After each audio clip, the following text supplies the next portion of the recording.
And hello and welcome to the post-Thanksgiving edition of the Double A Team podcast live stream. I am your host, Stephen Nagishi. With me, as always, is the associate editor of the sports blog, Ken Fang, who unfortunately was unable to join last week and was able to relax and enjoy, hopefully, Thanksgivings with There's his never, family. never relaxing. There's never relaxing for Thanksgiving, Stephen. It's always, we all say it's a holiday, but it's really another work day. We always have to go. Unfortunately, I know your work, your line of work. Unfortunately, that's like the biggest day of the post Thanksgiving. But hopefully, you were still able to have some time, a quality time with your family in between works. Obviously with the busy schedule as well. But Ken, thanks for joining us once again. Good to be on with you, Stephen. Let's just put it this way: Thanksgiving Day in Boston, having to get up early at 4 o'clock in the morning for Black Friday to work the next day at Best Buy, work a 10-hour shift. And then here's what's happened. I got home Friday thinking, okay, it's about 5:30. I'll watch the rest of the Black Friday Amazon game. And then the next thing you know, I guess I fell asleep. And then I said, oh, it must be 7 o'clock. It was 5 o'clock the next morning. So I had been asleep on my couch for about 11 and a half hours. So I think I was tired, but it just was one of those things. But that's okay. At least for the next work day, I was supposed to be at 1:30, so I was well rested. So, well, Ken, I wasn't probably as busy as you were, but because of my line of work right now, traveling, we had to travel on Thanksgiving Day. On the northeast, probably not too far from where you were, and it was a an interesting travel. Basically, no one driving. Happened to be able to listen to the Packers Lions on Sirius satellite radio on my rental car, and then the Lions. Unfortunately, the Lions suffered a loss. Some things really never change on Thanksgiving, even though they're much better at the record now stands at 8-3 and still lead the division. But the Lions almost suffered a back-to-back catastrophic loss a week before against the 4 days before against my Bears, who blew a 26-14 lead with about 4 minutes to go. And thankfully I don't want to go back to that game because it just makes me so angry. And just a basically coaching, coaching malpractice that we've seen with the Matt Eberflus and this stuff that committed, in the Lions game. The Lions certainly were lucky to win that ball game, and I thought that certainly that emotions would carry on to the game against the Packers. That the team that certainly that has had the numbers on the Lions for quite some time, and this time it looked like to be different. Certainly the Lions beat them on the last game of the regular season, which also happens to be the last game of Aaron Rodgers' career as with the Packers. And the Packers unfortunately gave the Lions a pretty good beating there last Thursday,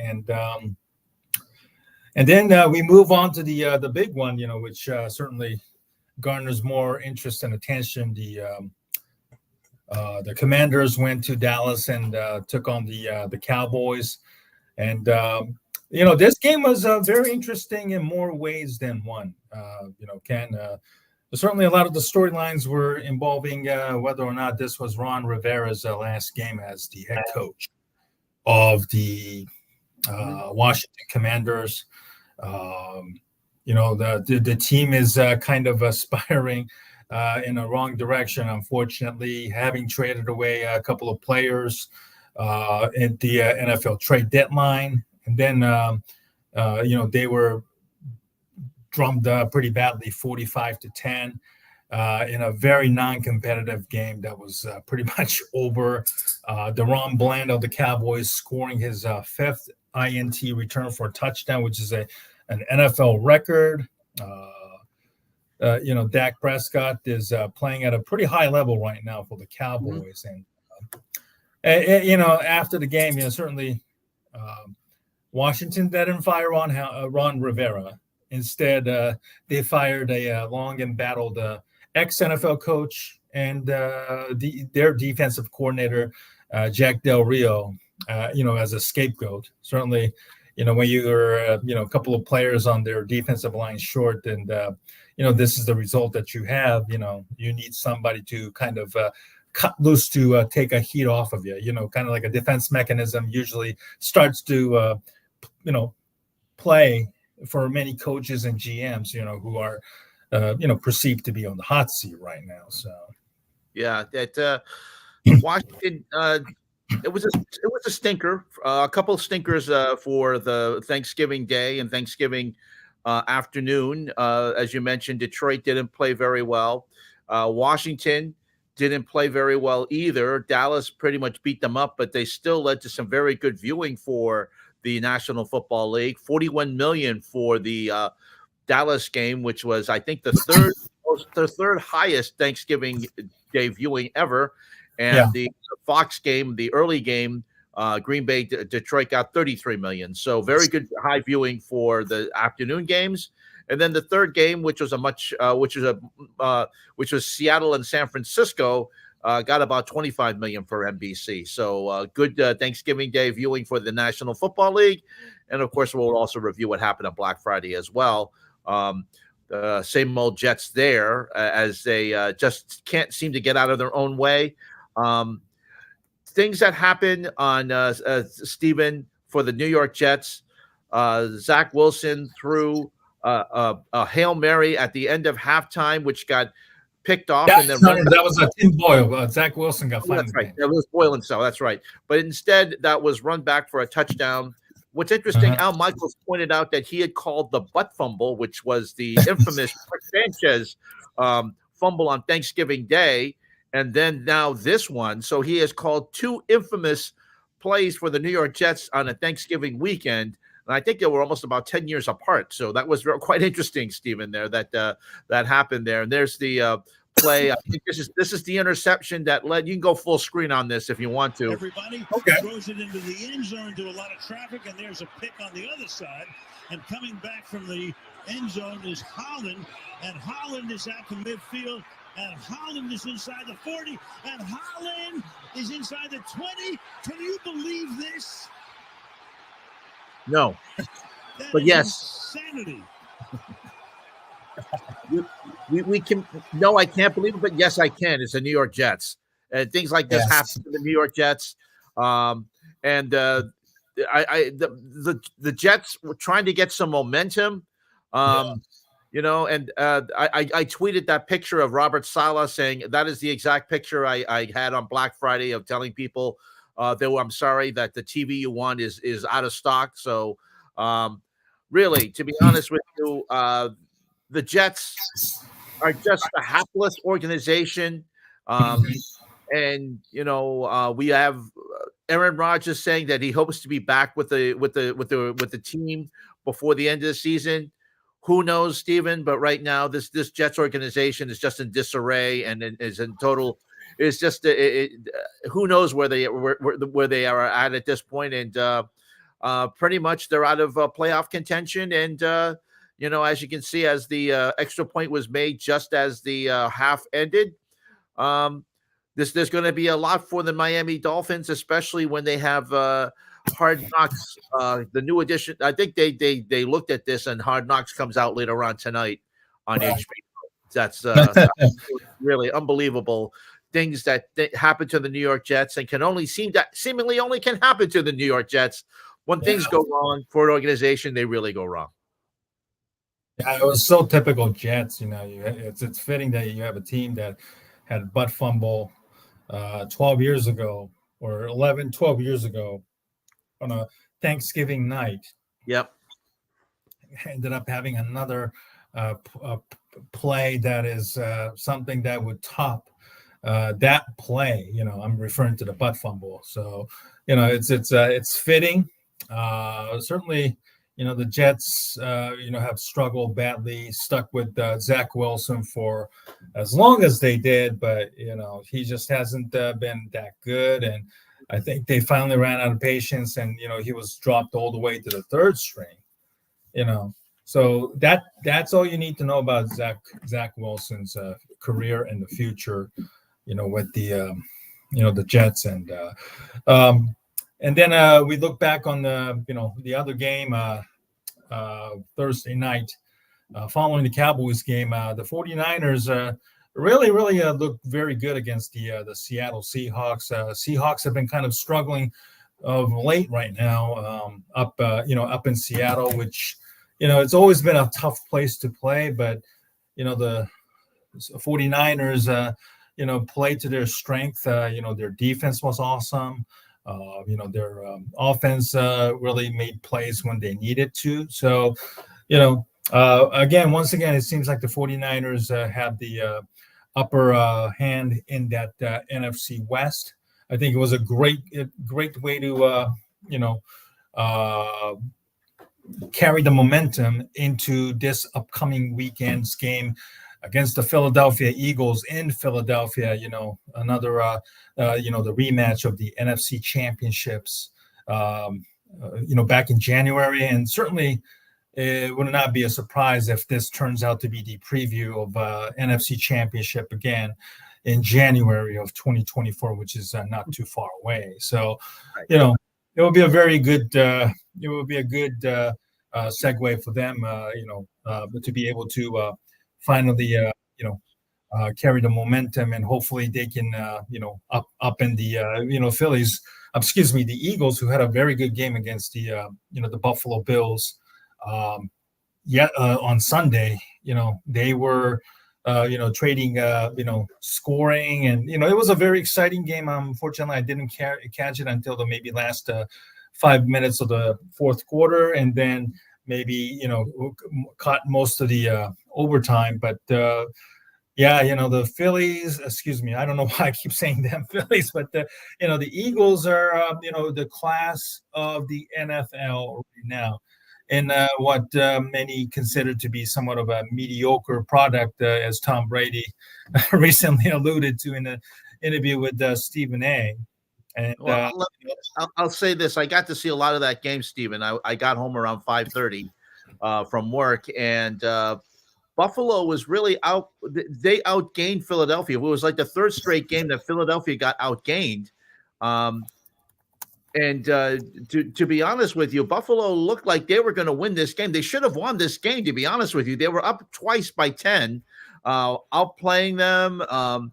Quarterback play was much better for Buffalo. Again, finally, we got to see some consistent play from them. Stephon Diggs got to play some, really got to make some big catches also. But unfortunately for Buffalo, there's some really questionable coaching decisions. And I'm sure you saw this. They decided to kneel before the end of the game for some reason. Right. 20 seconds, one timeout or something like that, right? Yeah, exactly. And then that led for Philadelphia to go and drive down to get the tying field goal, right before the game. And then again, Buffalo had a chance to win the game, but some in overtime. But again, some miscommunication between the quarterback and the receiver, and then that just led for the Eagles to get the winning score. A game they really shouldn't have won, but that goes to show you, Stephen, that sometimes you're going to have a game like that which you really don't deserve to win, but you win. And that's what happens in a lot of championship teams. You have a game in which you really shouldn't have won, but instead you got the job done. And I have to give the Eagles credit for especially Josh Allen was doing such a great job. He was passing well. He was sharp throughout the entire game. He was using his legs. He ran for a touchdown. He was responsible for all of the Bills' scores. But then when it came right down to it, they just the defense just couldn't get a stop, and that's when it you got to play a complete ball game. Whereas on the other hand, and we'll talk about this too, the Bears had their defense was playing well, but their offense was just not getting the job done until they got the final field goal. But again, for the Bills, their defense just could not get the job done and couldn't make a stop on the Eagles, and that's what led to the game for the Eagles finally getting their favor. They eked out the win. They got the job done, despite being down twice by 10. And hats off to Philadelphia. And they got to play the San Francisco 49ers coming up this week. Should be a good game. That's going to be out at Levi's Stadium.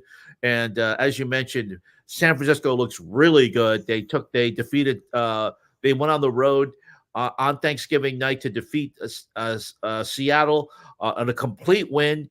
Christian McCaffrey looks very good. Brock Purdy even looks very good as well after he had a slump in the middle of the season. So right now, that's going to be a very good game, and that's going to be on Fox, the late game this Sunday. That will be at 4:25, and so we'll be watching that as well. And should be a good game to watch. And boy, Stephen, I right now, Philadelphia, if they can continue to make this type of plays, making plays when they have to, I can't see anybody stopping them to go to the Super Bowl come February. No, and let's not forget in the Super Bowl rematch last Monday, they beat the Chiefs. Yes. Chiefs were, Chiefs had the lead and they had almost the opportunity, but their receivers, even Travis Kelce included, they couldn't catch the ball to save their lives.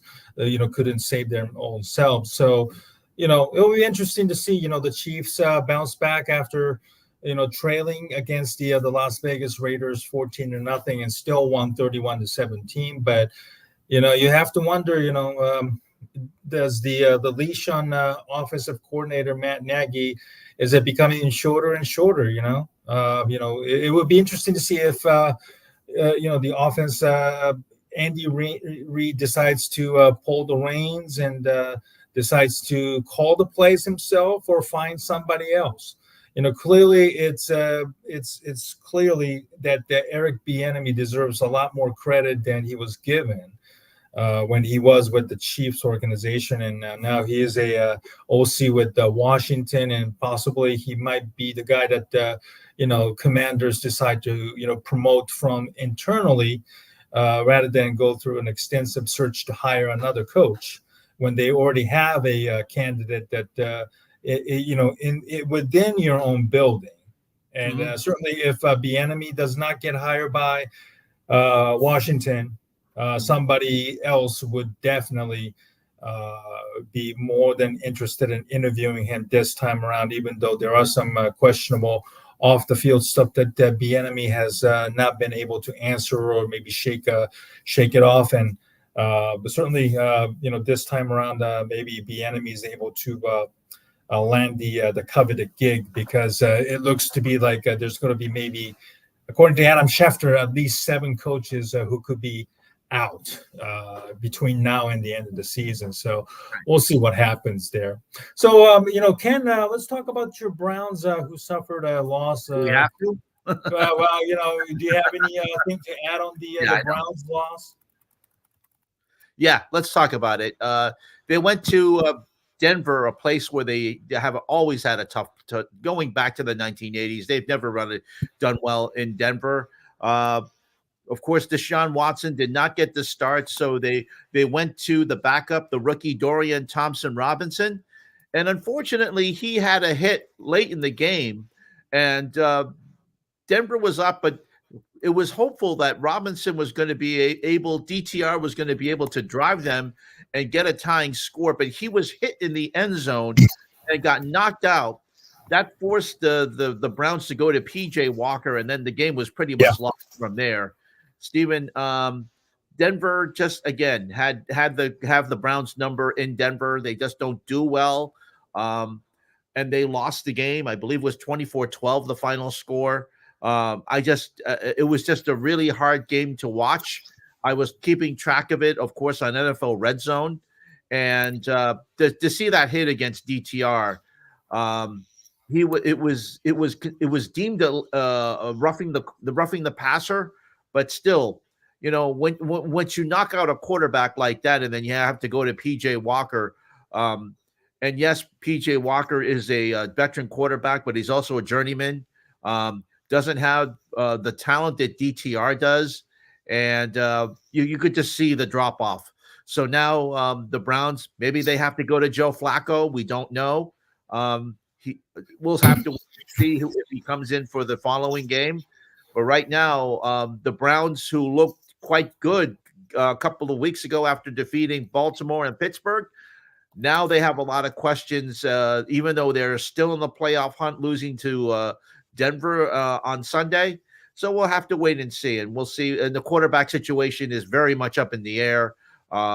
Again, Joe Flacco, the former Baltimore Ravens quarterback, he's won a Super Bowl with the Ravens, but we'll have to wait and see what he can do with the Browns and see what he can do there, because right now there are a lot of questions. Myles Garrett was also hurt in that game against the Denver, so the defense, which has been holding up the Browns, we'll just have to wait and see what they can do. As you can see, they lost 29-12 to the Broncos, and there's not much else I can say about that, Stephen. It always seems like every time the Browns take 2 steps forward, they take 3 steps back, and I think this is definitely a 3 steps back defeat, and especially after Deshaun Watson got hurt. There was hopefully that DTR was going to be able to do some great things with the Browns. He had started a couple of games for the Browns when Deshaun Watson was hurt earlier this season. So, but right now there's a lot of questions what's going on, especially on both sides of the ball. And if Myles Garrett can't play, and if Joe Flacco can't get the job done, every piece of optimism that we have with this Browns team goes out the window. Yeah, certainly, quarterback is, your biggest kryptonite so far. Watson out now for the season. PJ Walker and down to DTR. Very interesting to see, how it plays out, who's available next week. Thankfully, Myles Garrett, he had a sling on his shoulder. It was very, very scary, but looked like it was nothing. So, you want to make sure Garrett stays healthy for the rest of the year. Yeah. Because he is the key cog to that defense. And as long as Garrett is out there and the defense is keeping the Browns in the game, they still have an outside shot of making the playoffs in the, AFC North, which right now it looks as though, Baltimore is starting to take a lead, and maybe they're ready to run away with the division. But it will be very, very interesting to see how Browns bounce back. They are in Los Angeles to play the Rams this week down in LA.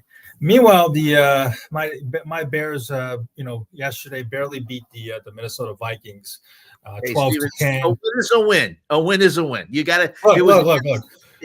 I get it. Listen, if you're a Bears fan like me at this point, we'll take any wins. I understand, and I'm in that mindset too. But this is one of those wins where I called in one of the post-game shows on ESPN last night, immediately after the game, and it kind of felt like a loss, and certainly, I know Troy Aikman and Joe Buck really, really look bored, and the comments at the end of the game, there should be like a Benny Hill music just to, finish it off, that the latter with about 5 seconds to, go left in the ball game. But, this is what the Chicago Bears is right now on a national level. We're just an embarrassment. People have, hard time, keeping be able to focus on the game because there isn't anything interesting to offer right now. And it's just 4 field goals.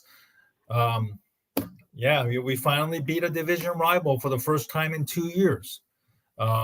Whoop-de-doo, but it was just a game of just a complete disaster.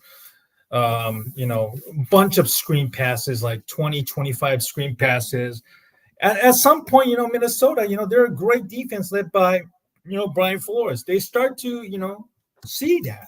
And I believe it was Rich Eisen who posted that around halftime, Justin Fields is, passing yard from scrimmage is traveling at 0.8 miles yesterday. And it was ridiculous the amount of screen passes they were doing. And the Minnesota Vikings, that was a team that back in about a month or so, when Justin Fields was sacked and suffered a torn thumb on his throwing arm, and then that's just basically knocked his season out, unfortunately. And Brian Flores, unfortunately, took offensive coordinator Luke Getsy's lunch and just basically owned him. The two games, with the blitz, the Bears offensive line really had a hard time picking it up. Certainly Fields exposed himself out there with his runs. I know there was one play where he took a shot and then his head bounced back off a grass field or maybe a turf there. So I was kind of worried that, he was going to suffer a concussion and had to be maybe taken into a blue tent there, but he hung in there. He did all he could. And basically for the Bears fans like me, and by the way, I want to send a shout out to Rashad Shakiri and, Philip Van der Hayden from the Windy City from the Fansided Network doing the live streaming yesterday. So we had a very good conversation about the game throughout and the future of the Bears organization. This is basically still a 6-game audition for Justin Fields. He had a very good game against the Lions, a week ago tonight, and unfortunately, the Bears lost in that game. But that's basically more of a coaching decision, more so than Justin's performance against the Lions. Yesterday's performance, I thought he did very, very well. I'm sure he was frustrated with a bunch of screen passes, some of them that went really nowhere. And the run game wasn't really clicking until late in the ball game when they realized they can run the ball instead of throwing, a bunch of, screen passes finally.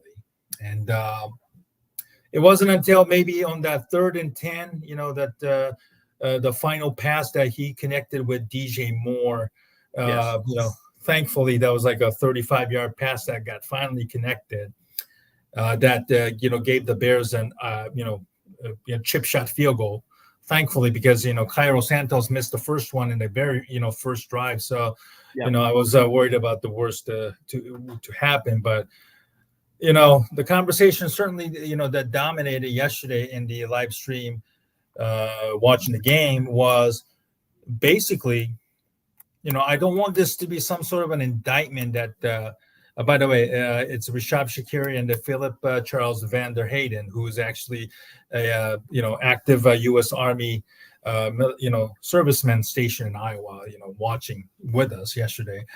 Shout out to Philip there. I don't want this to be some sort of an indictment that the Bears are moving in the right direction.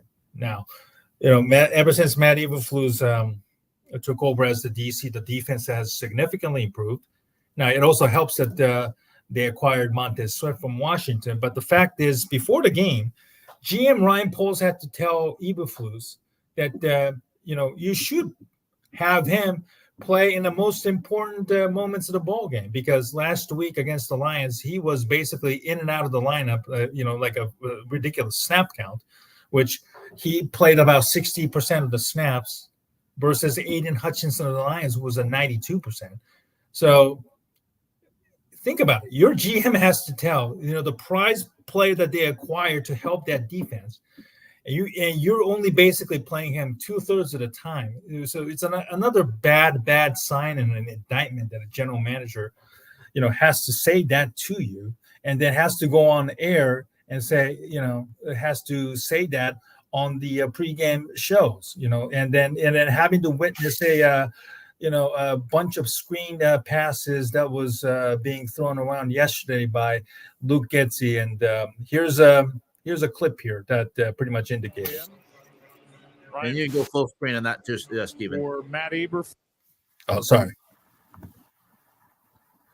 Basically, he was doing this finger. I don't know if he was doing that to, who he was talking to. There was like, this MFers throwing screens again and again and again. This is like a repeat of finger wagging, indicating that it's a repeated stuff. So I'm sure he's frustrated. I know Ryan Poles gave the dreaded vote of confidence the day they made the Montez Sweat trade, but there have been some reports out there. Albert Breer of SIMMQB said that Kevin Warren, the team president, is looking to make a mark on the football operations, and that Matt Eberflus is out, and maybe Ryan Poles is also out because neither man were hired by Kevin Warren. So it's understandable that after a year of lack of progress, it would be easy to move out. Maybe just say, you know what, I'm going to clean house. I'm going to bring in my own guys, new GM and new head coach. Who knows? Whether it's Jim Harbaugh or maybe one of the hot offensive coordinators out there. Some things has to change, and it was very, very interesting to see what happens moving forward. The Bears are in a bye this week, so next week the Lions come into town for hopefully the Bears have a better chance against the Lions this time, versus they played up in Detroit. They won, they led the game for 55, 56 minutes, but unfortunately you played a game 60 minutes. So hopefully the Bears are still pissed off about how they lost that game. Certainly it's not, basically it's not on the players, but it's more of the coaching staff. And, they have to, build upon this victory, They have to be able to start winning games. You beat Minnesota, Vikings in a very, very bad game. Sure, I get it. Ugly win. Sure, a win is a win. You have to start to learn, winning games, and don't let the bye week deter or stop your momentum. If the Bears coaching staff are definitely serious about saving their own jobs, especially Matt Eberflus, who has a a lot of people are starting to make cases that, at least he can save himself because the defense is finally playing well, even though he still, unfortunately, plays the soft zone coverage, Tampa 2, in the, closing moments of the ball game, like we witnessed against the Lions, and then, the touchdown that he gave up to the Minnesota Vikings in the fourth quarter. That was basically a soft shell zone coverage where they just basically allow, opponents to, gain yardage in front of it. Let me interject. That really pisses me off because they can't tackle well too. So that's even a bigger problem. So, sure. And, I just hope that, Matt Eberflus and, his staff will figure out a way to try and eke out more wins, and then, it's a good moral victory, but I don't want this to be like an indictment that, Eberflus is, should be brought back next year without any, consequences or any, without any questioning. And I just hope that, they can win games, but I certainly hope that, maybe if the Bears brass are completely different, and if Kevin Warren feels like we all do, I just hope that, they can keep Poles. I think he's done a good job putting together a roster, and it's finally starting to see some players make plays in the games now. So keep Poles, maybe hopefully move on from Eberflus, even with the wins. Move on. All right. Let me just really quickly, before we move on to another subject, let me just say that at the end, and it was also mentioned by Troy Aikman, that defensive coordinator Brian Flores, for some reason, would not blitz Justin Fields at the end of the game. Right. And that allowed him to get into rhythm and make that great 35-yard pass at the end to get the Bears in position to win the game. Yeah.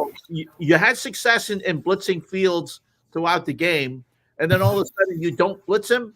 I don't understand that. I don't know if Brian Flores – I'm being facetious here. I don't know if Brian Flores had a bet on the game or not. Obviously not, but – when you make some really bad decisions, and you're having success in blitzing Fields throughout the game, and then you back out and play a prevent defense that allows them to go all the way down the field, you deserve to lose that game. And I will say, I'm sorry. I was going to say Ryan Clark after the game on Yeah. Sports Center was also, screaming about, giving up that much cushion. Yeah. For that one. Yeah, you can't do that. I mean, the Vikings, which had a great success in winning games, one possession games last year, are finding it. They're coming back to bite them this year. But I'll tell you, as much as that was a bad game last night that we watched, Steven, Chicago should have won. They should have won that. Minnesota definitely, they just did not play well. Neither team played well. But to be honest with you, the right team won that game. I'll say that much. The right team won, because if you're going to give a team and not blitz the quarterback on the at least do one blitz, at least try to make him hurry the quarterback at least once or twice during that drive, and you won't do it, you don't deserve to win that game. And that's exactly what happened, and Chicago won, and hats off to the Bears. Granted, and I'll agree with you, they won despite their coaching staff. And sometimes you win despite your coaching staff. And that's what the Bears did yesterday, and they won 12-10. And hopefully they at least go into the bye week on a very good note and a good feeling, and knowing they can close out a ball game. Yeah, absolutely. All right, let's catch up on some other games. Maybe not the game, but there was a coach fired this week. Carolina, once again, they made a coaching change. Frank Reich was fired by the Carolina Panthers after 1-10 start. The owner of the Panthers, David Tepper, certainly has shown real impatience, and this is kind of like a rivaling. When George Steinbrenner was firing and hiring, Billy Martin and other, coaches, managers, back in the, 80s and the 90s, before they finally, settled for Buck Showalter and then, Joe Torre for, to bring the stability. But, as a Bears fan, it's a blessing that we were able to, fleece the Carolina Panthers following that,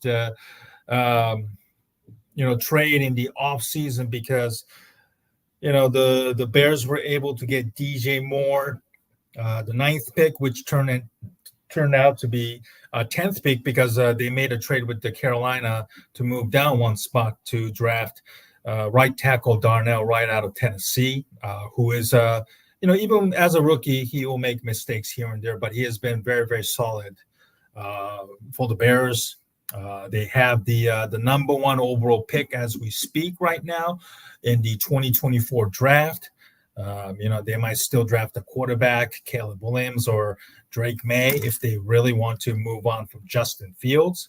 Or at least they can sucker another team who needs a quarterback into, giving up more picks and assets like they did in 2024 offseason. But although it will be interesting if anybody's going to follow the same method that Carolina did, which unfortunately has backfired spectacularly after they gave up so much to move up to number 1 overall to draft Alabama's Bryce Young, who unfortunately has not looked good at all, which, it's unfortunate to put it all on him, but because they don't have, assets after trading away, DJ Moore, who certainly could have benefited Young, which thankfully it is benefiting the, Justin Fields and the Bears. They have Adam Thielen, Jonathan Mingo, the rookie, and then I can't think of anybody else. So basically, those are like 2 main, primarily, receivers that they have. They have, Jonathan, Miles Sanders as the running back that they signed from the Eagles in the offseason. I feel bad for Frank Reich. At 62, he was fired about a year ago, same time by the Jim Irsay, who is a complete nut job, with the recent interview he gave on Inside Sports with Andrea Kramer about, him claiming that he's a victimized when he was arrested for, what is it, Oxycontin pill positions? Yeah. Okay, and literally blaming himself that he was targeted because he was a rich white billionaire, which is a ridiculous and just. Let's get back to Frank Reich here. Let's get back to Frank. I'm Reich. so sorry. I'm sorry. I'm just saying that having to deal with nut job like Ursay and now David Tepper, I do feel for Frank Reich, but unfortunately, when you fired back to back within like a year's span, your coaching career is basically over. And if Frank Reich wants to, he could just basically now stick around as either QB or maybe OC in the NFL or college. But, maybe he could just retire into the sunset knowing that, unfortunately, his reputation is tarred. Having to get paid by, David Tepper, he's still going to get paid his contract from David Tepper, even though he got fired. David Tepper, ever since he's now had 3 full head coaches. He fired Ron Rivera. And then he fired Matt Rule, and then he also had all these interim coaches. Greg Olson of Fox is saying that he would be interested in the job if asked. And also in his MLS team, he's fired 2 coaches too, Stephen. Yes. You can't treat a team like and you can't have quick fixes in sports. You have to build a team. And here's a guy, David Tepper, who came in and was a minority owner of the Pittsburgh Steelers. But yet, with consistency, the Steelers have had about 3 different head coaches dating back to 1970. And you can name them: Chuck Noll, Bill Cowher, and, of course, Mike Tomlin. You know them. And that's in the same span. But in his tenure of owning the Carolina Panthers, maybe he's trying to follow that model too, by hiring and firing 3 coaches, but instead trying to have him in this quick succession. Now he's going to have to hire a new coach, and as you mentioned, Bryce Young. This is not good for a young quarterback, and we saw this what happened down in Jacksonville too. With Trevor Lawrence. He didn't have good consistency, and now he has it with Doug Peterson. I don't know what's going to happen with David Tepper. He's a guy. During his press conference today, Scott Fowler of the Charlotte Observer, who's been negative on David Tepper, who said he basically should fire himself, wouldn't call on Fowler, even though he was sitting in the front row. I'll say this. Play clip. Yeah, let me play a clip of what he had to say. Yeah, and pull that full screen. No, it's been reported, and we talked about it. Originally, we were going to go to the number 2 pick, and we thought we would get CJ because we thought the Texans were going to pick Bryce. And listen, we preferred Bryce. He was our number 1 pick. We had a lot of conviction. But in answer to your questions, it's just not the way the process was done. The process was done the way the process was done. And again, even though if there was a process with 5 people in the room and the way the votes came in, Frank was the first choice, I always could veto that choice. And even if it was Bryce and the votes came in unanimously in this particular case, I could have vetoed that choice. In both cases, I supported both choices. Okay. I just want to say that I supported both choices. I supported the coaches. I supported the scouts, their unanimous opinion. And I supported Frank Reich. So whatever's good, bad, or indifferent is ultimately because the buck stops here, and I take full responsibility for everything. But that's the way the process runs. And just one last thing, and then we're going to go here. As far as Bryce Young is concerned, I cannot say this, for myself, and I think everybody in this building would share this sentiment. We are totally confident in that pick. Okay, I think the people that made that pick first, would be totally confident in that.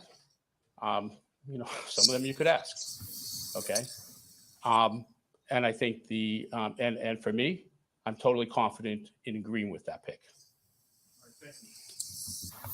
I'm really confused about that press conference, Mike. Yeah, well, here's a guy that again, he's trying to model himself against by being Jerry Jones. Yeah. We've seen the track record of the Dallas Cowboys with Jerry Jones. When he had a good guy picking his personnel and Jimmy Johnson, they won Super Bowls. He hasn't won a Super Bowl since. David Tepper has won nothing. He's fired and hired coaches in both football teams, his American football and his regular football team. FC Charlotte, but that's FC Charlotte. His MLS team. Yeah. He has shown no patience whatsoever. And his Panthers and his MLS team are on the bottom of their divisions, and that's exactly what's happening. And when you don't let your football people or your soccer people run the organization, and Frank Wright has mentioned this, he would have weekly meetings with David Tepper, and they didn't go well. You know, you're not going to get a quick fix in the National Football League. You just aren't. I mean, you need to get the personnel, and you need to allow your scouts, and you need to let your football personnel and your soccer personnel run the team, and you stay out of it. When George Steinbrenner learned that, he won championships in the 1990s, and that's exactly what happened. As you mentioned, you talked about George Steinbrenner, Stephen. When he learned that, the Yankees thrived.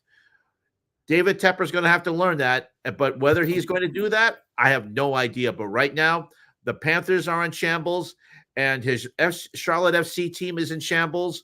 And right now, David Tepper is just not an owner that I don't think anybody wants to coach for, and it's going to be a long time. I mean, people were thinking, there's a rumor up here and where I live that's saying maybe Bill Belichick will go down there. I don't think Bill Belichick wants to go down there. You know, he's probably leaving the New England Patriots, but I don't think, why would he go down to an owner like David Tepper, who's not going to give him the rope and give him maybe he'll give him the resources, but maybe if he doesn't get, if he's not going to be, to what David Tepper's liking, maybe he'll be fired if he goes down there. But I don't think that Belichick would want that aggravation, especially at age 71. So I don't know where this is going to go, Stephen. Maybe at this time next year, we'll be talking about another coach that's fired by the Carolina Panthers.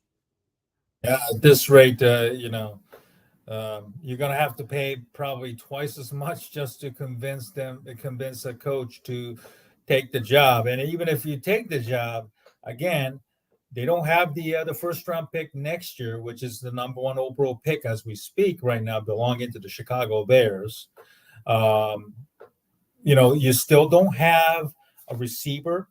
You might have to, tag and trade away soon to be free agent pass rusher Brian Burns.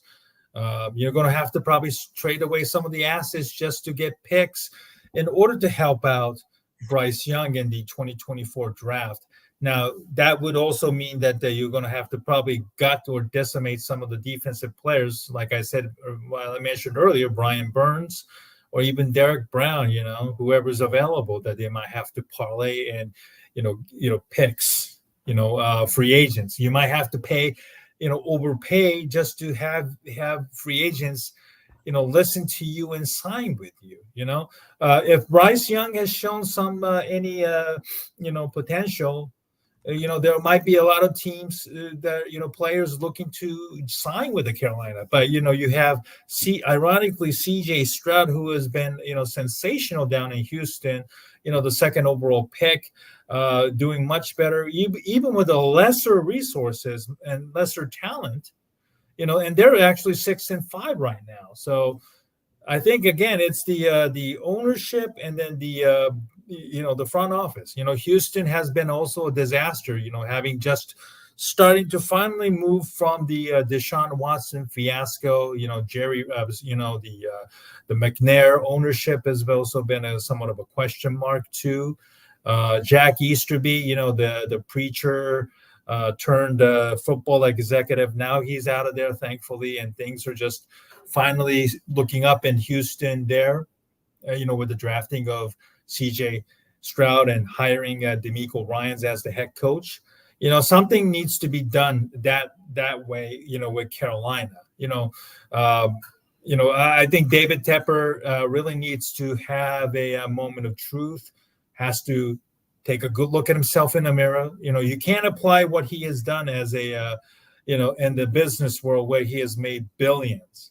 maybe some cutthroat business decisions, firing people or even announcing layoffs or whatever. I don't know the whole details about the business of what he has done, but I'm assuming that to be a billionaire like him, he had probably had to maybe fight tooth and nail and piss off a few people here and there just to get to where he is. But that's it's a completely different animal in the sporting world. You have rules, restrictions, in football you have salary caps, and you have to figure out a way to work around those things. And I just don't know if David Tepper has the temperament and the patience to be a very good owner, because right now it doesn't look good. No. All right, let's move on to some other things we have to in the remaining time that we have. One thing that I was watching today, Stephen, was the before the UEFA Champions League was the great UEFA Champions League today pregame show on CBS Sports Network. And Kate Abdo was a great host, and she had two former US men's national team stars on, whether Clint Dempsey and Charlie Davies on.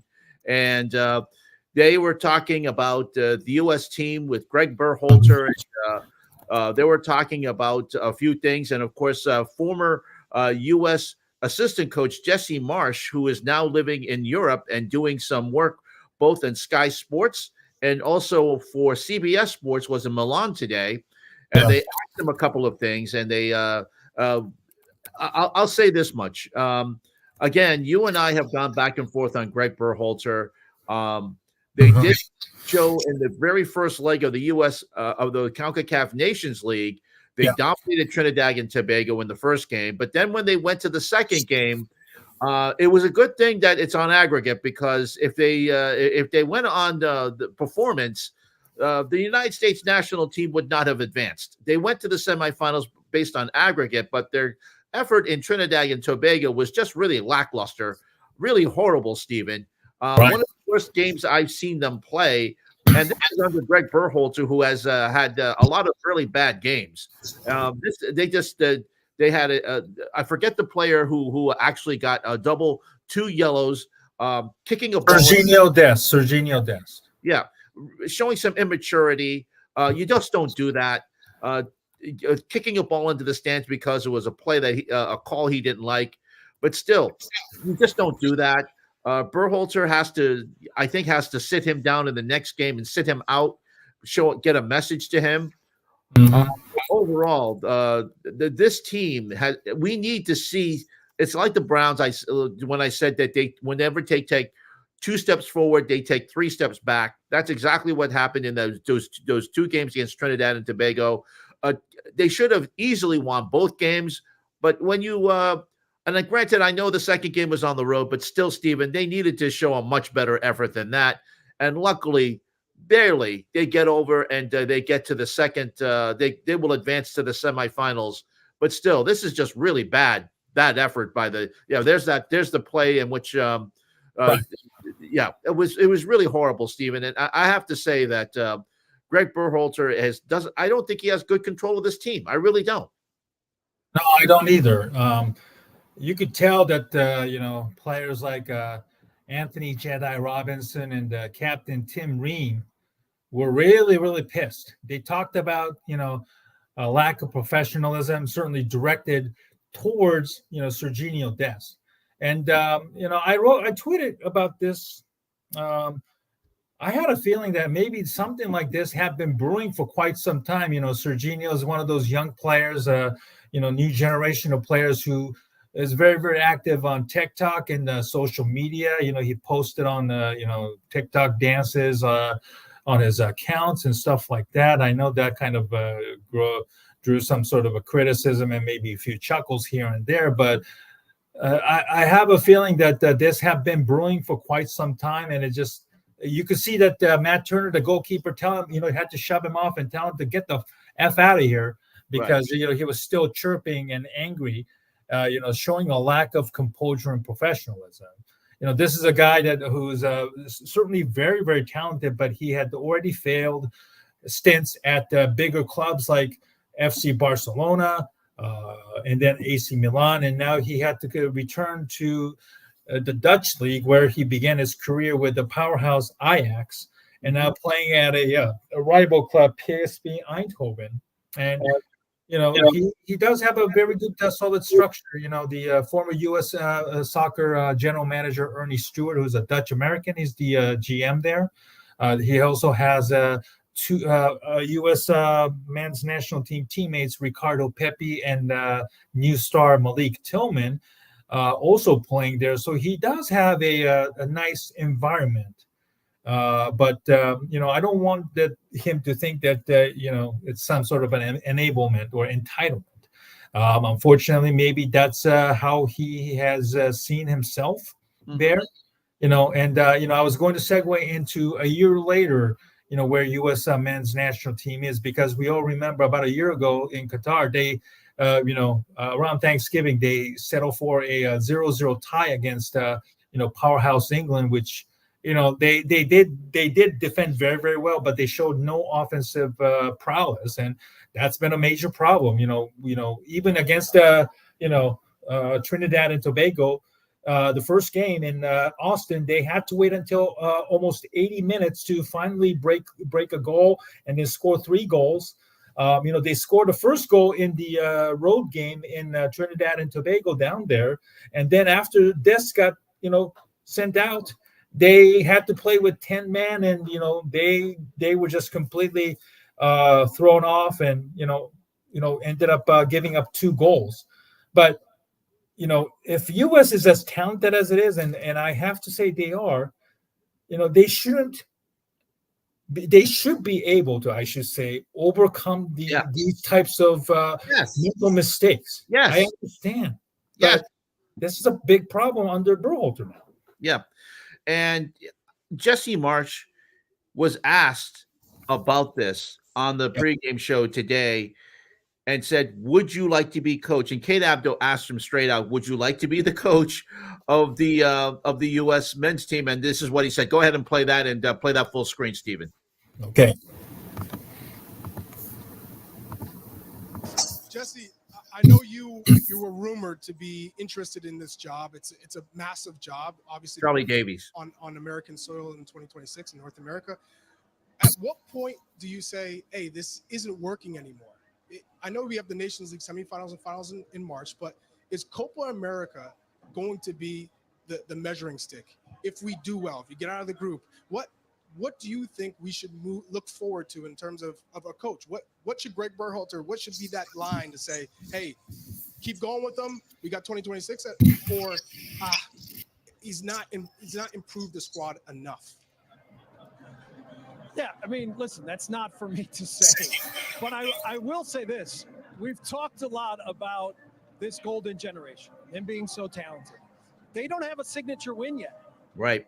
They don't have a win against a big opponent where you can look at and go, yeah, that was an incredible performance, and that shows that this team is ready for the biggest games. And that's what Copa America has to be for us. It has to be the moment where this group of players, they put all this idea of potential and all the talk about what they can become, and it has to now mean something come big opponents in a big tournament at a big moment. You obviously don't want to be drawn into saying something that sounds super provocative, knowing that Greg Berhalter is in the job currently, but just how highly does that job rank on your wish list? I'm a TV personality now, Kate. This is what I do. Yes. Do you no longer want to coach? No. I'm focused on what I'm doing here in Europe, which is right now this. But I really still think that my future lies here in Europe and finding good clubs to coach here. I'm a little bit more of someone who enjoys the daily grind and the being part of a team. And I feel like that's the way to really impact a group. So, I mean, let's see what happens. You never know. You can never say never. But I'm really happy living here in Europe. I'm really happy with the challenge of getting to know new cultures, languages, teams, leagues, Champions League, right? There's nothing for me bigger than Champions League. So anyway, yeah. Let's see what anyway. Yeah. Okay. You can get that off. But you can see, I mean, this is a guy who wanted to coach the team. U.S. Soccer decided to go in another direction. He was an assistant coach. He's done work. He was coach of Leeds out in Europe as well. But here's a guy, Steven, that would have been a great coach for the U.S. national team. He understands Europe. He knows what Europe is like. I think he could have developed this team. I think he would have been a very good coach. But U.S. Soccer, as we both said, decided to go in another direction, and they went with Berhalter. Jesse March, I think, would have been a very good coach. I don't know what you think, but Steven, but I think he would have been a very good coach on this team. The problem with Jesse Marsh is somewhat of a similar problems with Berhalter. They are so attached to their own formation and schemes. This is a problem with a lot of coaching, not just in soccer, but also in football, both in college and the NFL. And as a Bears fan, I had to put up with Matt Nagy's, stubbornness of not running the ball enough, and also not being tailored to Justin Fields' strength, when in his final year as a head coach, which certainly did not help Justin Fields' development. But anyway, reading this comment that Berhalter had with the famous Spanish, commentator Andres Cantor, it just really, makes me sad that, your important thing is to really hang in it as long as you can and keep it a 0 and try a shutout. I'm sorry, that's not how it is. No, that might have worked on the group stages, or we saw a year ago, but you have to score goals to win ball games, okay? And you are enforcing a tactic that is completely, that does not work, even in the CONCACAF level, okay? You need to beat teams like Trinidad and Tobago easily, not just at home, but also on the road, where the pitch conditions and weather can be a massive factor. And you haven't even able to beat those teams when one of your players shows so much immaturity and piss off so many of your teammates to a point where you ended up conceding 2 goals, and yet still had to, hard time, getting to the. They held on for dear life. They had to hold on for dear life, and they had to do some. I mean, they were very lucky because they had that cushion of aggregate, Steven. But they had to hold on for dear life at the end of the game, because had Trinidad and Tobago scored another couple of goals, it would have gone to penalty kicks. And we know that sometimes the U.S. doesn't have a very good record in that. So Exactly. it was nervous time at the end of the game, and it did not have to be. No. And Berhalter needs to understand that by now. His rigid tactics does not favor or help out players like Florian Balogun, who choose to represent the U.S. over England and has been a terrific player, basically at Monaco. And yet here in the U.S., he's had a hard time scoring goals because they just keep crossing the ball, wandering, with no aim and no purposes. And that's not his style. He might be able to score once in a while, but you have to be able to attack through the middle of the ball with the passing, not just bad, tactics of attacking or pressing, which is something that Jesse Marsh is also a huge proponent of. They just keep pressing. And then just basically when they tire out, the opponents find a way to exploit and score goals. At least, with Marsh, he's in Europe. Maybe hopefully this time around he's learned, from the talks of that interview, he seems to be more inclined to stay in Europe and try and become a better coach, because that way he can at least grind every day and work with the players. So maybe after 2026 or maybe 2030, around that time, maybe Jesse says, okay, I'm ready to represent the United States national team. But again, next year when Copa America comes around, this is going to be a huge test. Getting past the group round is a bare minimum, but you have to be able to show that you can compete with the likes of Brazil, Argentina, Uruguay, and Colombia's of the world. This is a huge opportunity for the U.S. And if they stink, or if they have a hard time getting out of the group stage, and even God forbid they don't get out of the group stage, then it's a cold red for the U.S. Soccer Federation, who should Right. have probably hired, and then they probably need to make a decision. You have the money and resources.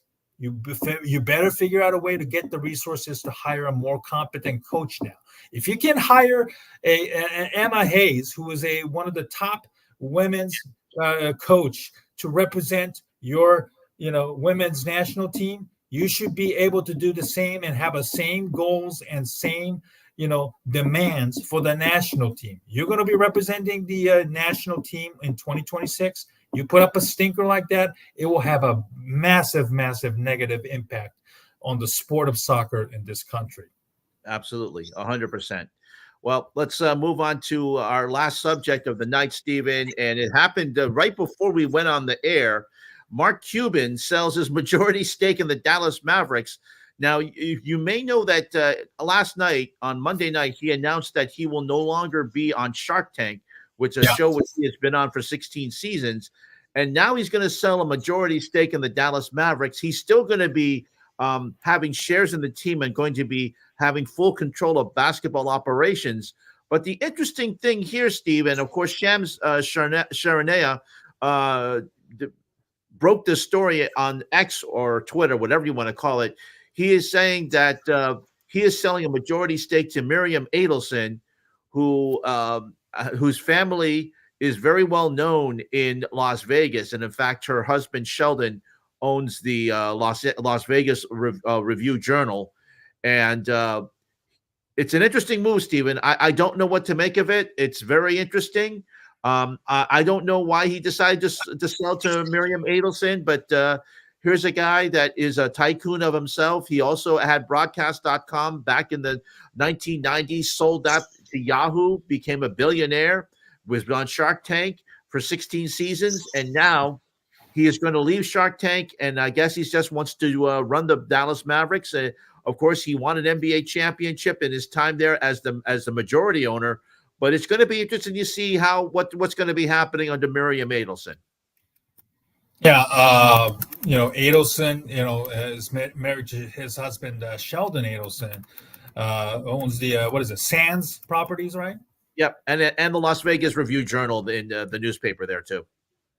Mm-hmm. Both of them were a staunch proponent of Donald Trump in the last election when he was seeking re-election. But interesting, fact, I have a friend, a very good friend, Jeff Skin Wade, who is the midday host of 97.1 The Freak, that he co-hosts with, longtime friend Ben Rogers in a very popular talk show down there. Yep. 97.1 The Freak, the station that they own, which is part of iHeartMedia. And he also is a longtime sideline reporter for the Dallas Mavericks radio network, or actually not radio, I'm sorry, with the television sideline reporter with Valley Sports Southwest, I believe. And I've reached out to him about the news, and he said yes, he is definitely selling. There have been some rumblings about this possibly happening. Very, very interesting to see. I'm going to be tuning into his, Ben and Skin program, which can be heard 10 to 2 Central Time on iHeart Radio app as well. If you type in 97.1 The Freak or The Eagle, which was the previous radio station that they've worked for. And I'm going to be hearing about this because this is going to be, the number one probably topic that they're going to discuss about. His co-host Ben Rogers is also a big basketball fan, and they've had a very good relationship with owner Mark Cuban. They've been on his show many, many times, dating back to when both Ben and Skin were working for more than a decade ago with the now defunct ESPN Dallas and 105.3 The Fan, the station that they worked. And I had a pleasure of meeting both of them when they were working for the Fan, which is the flagship station for both Texas Rangers and the Dallas Cowboys, and met them many, many times in a remote location. And I enjoy listening to them, even though I am no longer in Dallas. So I'll be very, very curious to see what the reasoning is. I don't know if he's running for the president, which has been rumored for several times in the past as well, along with Dwayne "The Rock" Johnson, as well. But I'm very, very curious to see what the decision is.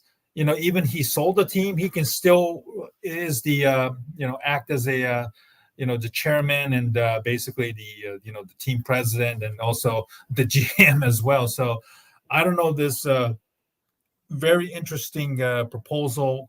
I don't think Mark has any financial problems. No. I'd like to think that's not the case. I don't think it's a health issue. I hope it's not a health issue, but I don't think it is. I don't think it is. I think what's interesting, Stephen, is that Mark Cuban beats to his own drum. We've all known that his battles with the late David Stern. He's always been fined, especially he's done his when he was younger, he would be always seen on the floor of American Airlines Arena, battling with referees, yelling at people. He won the NBA championship, as mentioned before. So he's a guy that is a winner. Of course, the Mavericks they did fall on hard times for a while, but he's hoping to get them back up into the playoffs again. We have to wait. Yeah, we'll wait and see what maybe he wants the infusion of cash, as you mentioned, to run for president. We don't know, but the Adelsons have a lot of money. They're well known in Las Vegas. I don't think they would take the team and move it to Las Vegas, even though. I hope not. I mean, it makes no sense. I understand that Vegas is a hot sports market now, but Dallas is much bigger and has more, more market. I don't think that's going to be an issue. I don't think they're going to move it to Las Vegas. But it's an interesting move, and we'll have to wait and see what exactly. If the NBA Board of Governors will approve this, I'm sure they would, because the Adelsons bring a lot of cash into the league, and they, even though that they like to be progressive on a lot of issues, owners tend to be more conservative.